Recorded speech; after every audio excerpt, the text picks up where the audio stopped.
Hello everyone, my name is Raffi Putra Pardipta with my NPM 22110110888, and in today's video, I will talk about Chapter 7, Culture and Corporate Structure.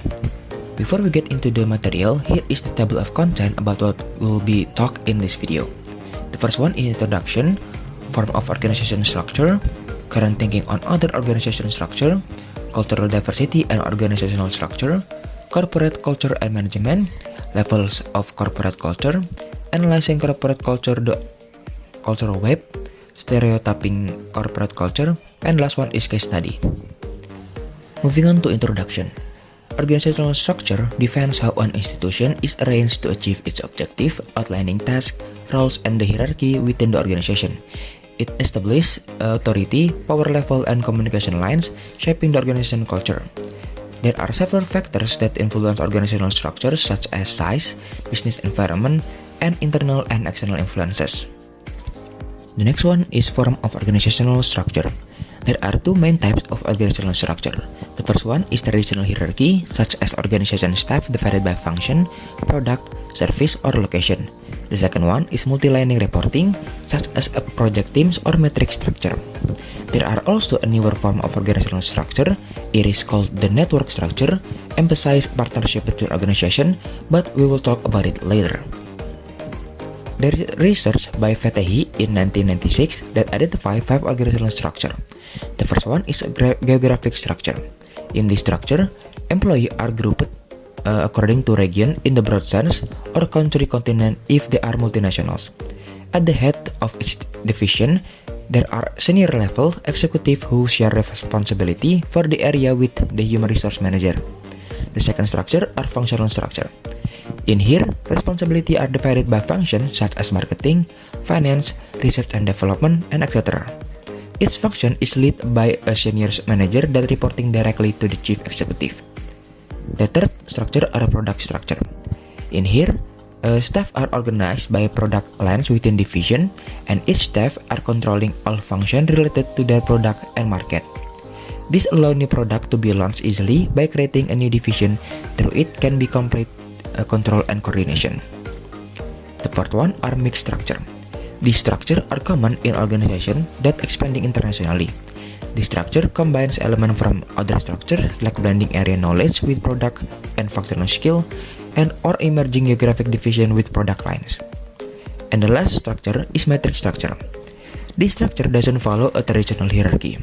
In here, the employee have a dual reporting lines to both functional and project managers. While this structure enhance coordination and integration, it can also increase cost and internal competition, potentially leading to conflict. Moving on into current thinking on the other organizational structure.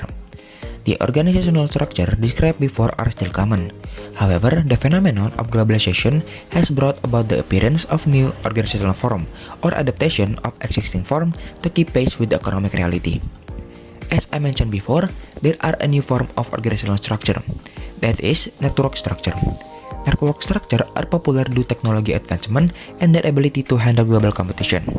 Unlike hierarchy model, they are using horizontal communication, distributing decision making among local units. Network decision also facilitate cross-cultural knowledge transfer and organizational learning, and also crucial for adapting to changing business environment. Networking support the organizational strategy by connecting diverse resources and enhancing flexibility. There are also transnational structure. Transnational structure are proposed by Bartlett and Gostell in 1989 for companies expanding internationally, combining international, multinational, and global strategies. Transnational companies are characterized by dispersed and interdependent units that contribute uniquely and share knowledge globally. 15 years later, in 2004, Bartlett et al. Suggests that large companies should focus more on process such as entrepreneurial, integration, and renewal rather than traditional structure, reflecting a shift towards flexible management and the influence of culture on organizational process. Cultural diversity and organizational structure. In internationalization, companies must manage cultural differences as they expand globally. In 2008 and 2002, Adler and Gunderson are examining how organizational structure reflect and are affected by cultural diversity. They identified 4 types of organization: is representing a phase of global development. The first one is domestic structure. In here, firms are primarily serve the domestic market with little sensitivity to cultural differences and maintaining an ethnocentric perspective. The second one are multi-domestic structure. Companies have an autonomous subunit in various countries that adapting to local market. In here, cultural diversity significantly impact the external relationship with client and employees abroad. The third one are multinational structure. These structure operate across multiple countries with an internal culture influenced by diversity. They focus on managing internal multinational diversity rather than external cultural differences. And the last one is transnational or global structure.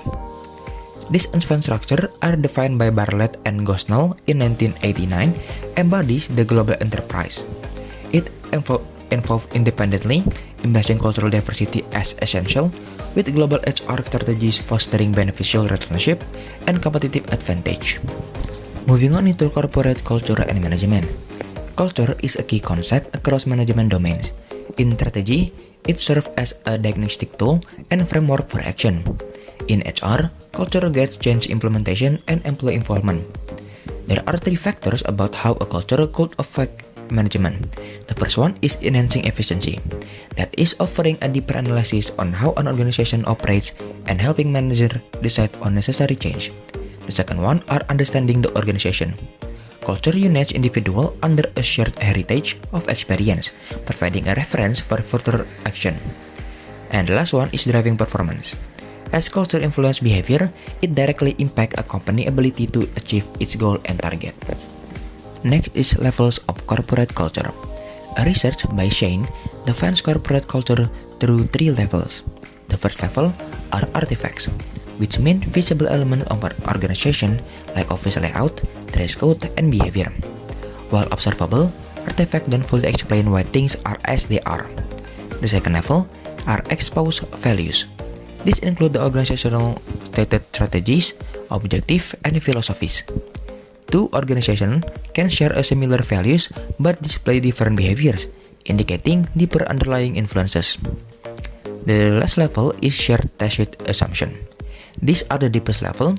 These are the unconscious belief and assumptions shaped by the company history, founders, and the key leaders. These assumptions guide behaviors and are passed down to the new members through shared learning.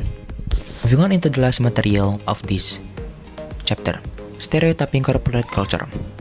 Entrepreneurs and Williams describe corporate culture as a key driver of organizational success.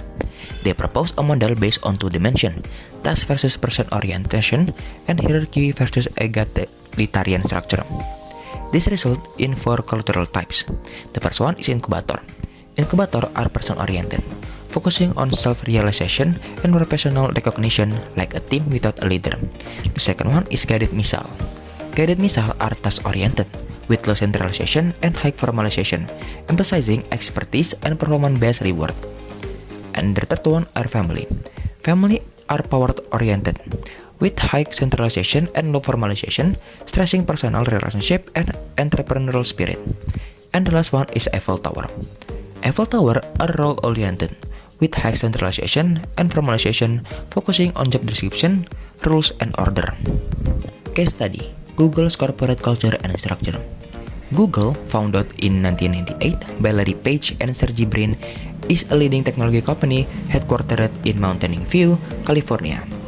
Initially, Google operated with an informal, flat structure that encouraged creativity and open communication. As the company expanded rapidly and went public in 2004, it needed to introduce more formal management practices while striving to retain its innovative culture. Google adopted a more structured approach, balancing decentralized, task-oriented teams with formal roles and procedures. Despite this change, Google has continued to be known for a supportive work environment and commitment to employee satisfaction, all while managing its global operation effectively as a subsidiary of Alphabet Incorporation. For the corporate culture, Google's corporate culture is often described as a blend of an incubator and family culture. In incubator aspect, there is person-oriented. That is, Google emphasizes individual creativity and self-realization.